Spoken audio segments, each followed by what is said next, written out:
I think we now frack more than Alaska here in New Mexico. So most of the eastern side of the state and a lot of New Mexico's public lands are now being used for fracking, which pouring all this water into the ground with chemicals has like huge implications in a place where there's already so little water, which I mean specifically relates to Taro Mine, but many other projects. So. I'm disappointed at how serious the issue of climate change has been treated in the state and at the federal level. I worry about ecosystems, plants and animals that depend on water. I'm concerned about communities around the state, especially indigenous communities or people experiencing poverty, and the effect that climate change and water issues will have on them. I think first and foremostly, it's important to recognize the devastating impact that the oil and gas companies and other industries too have had on our native populations and the sacred land that they have intimate relationships with. For example, in the past year, New Mexico has taken land in and around Chaco Canyon, both a historic and cultural site, and leased it out to oil and gas companies. This is an affront to the native people of our state, choosing profit over people and their culture, and this is only one of many infractions committed against them.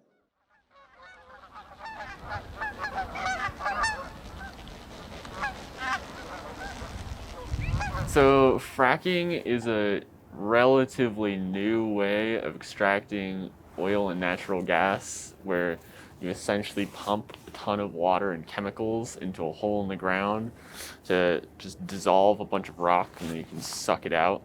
Fracking has polluted our aquifers, damaging what little supply of water we have. And when oil and gas companies are done extracting from the land, it is the law that they clean up the site, an incredibly expensive and time-taking process. However, they have figured out a workaround by selling the business to a subsidiary company and then keeping the site as it is. Every oil and gas project is supposed to have an environmental impact statement, and most of those are done through biologists owned or hired by the oil corporations. And so a lot of their job is less so to do an environmental impact statement and just do an environmental impact statement that will allow them to get the drill site. And most of these are just approved by BLM or Forest Service. I mean, with Taro Mine, the Forest Service didn't even say that environmental impact statement would be required until like protesters got involved. So like clearly the process of like pushing these things through, it needs to be reworked. I think that because of the amount of funding the state receives from the oil and gas industry, it will be difficult to have state representatives and state senators and other elected officials kind of move along with the restrictions on emissions that are imposed at the federal level.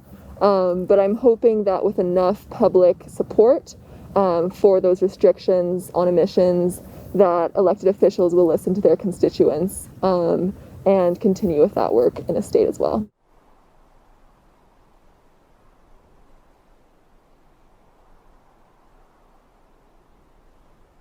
We already saw how fragile the industry is when the pandemic hit last year, and with the Biden administration likely to push for a reduction in fossil fuel use in the future, New Mexico will need to make new investments.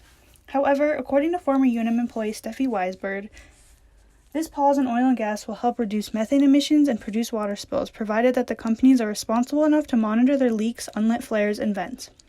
Well, yeah, I also think it's a fallacy that like oil and gas is going to bring back jobs. Like oil and gas has been losing jobs since the 1800s because of like machinery. Like if you frack, you don't need a lot of people. So like you're just having these like crews now. Like oil and gas isn't going to make any more jobs. The big job creators now, like 2 of the top 3 largest growing industries the last 2 years have been wind technicians and solar technicians. And like green economy requires way more skilled labor. And so like I know a lot of places have already been doing training programs where they train old oil and gas workers who have already lost their jobs or maybe do lose their jobs, because oil and gas is still a declining market, and no amount of like federal funding and things like that is going to make it boom again. Biden created the Civilian Conservation Corps after signing an executive order last week. This will create thousands, if not tens of thousands of jobs for young people all over the country, especially considering the dismal job economy that has resulted from COVID. I think this is a pretty welcome change.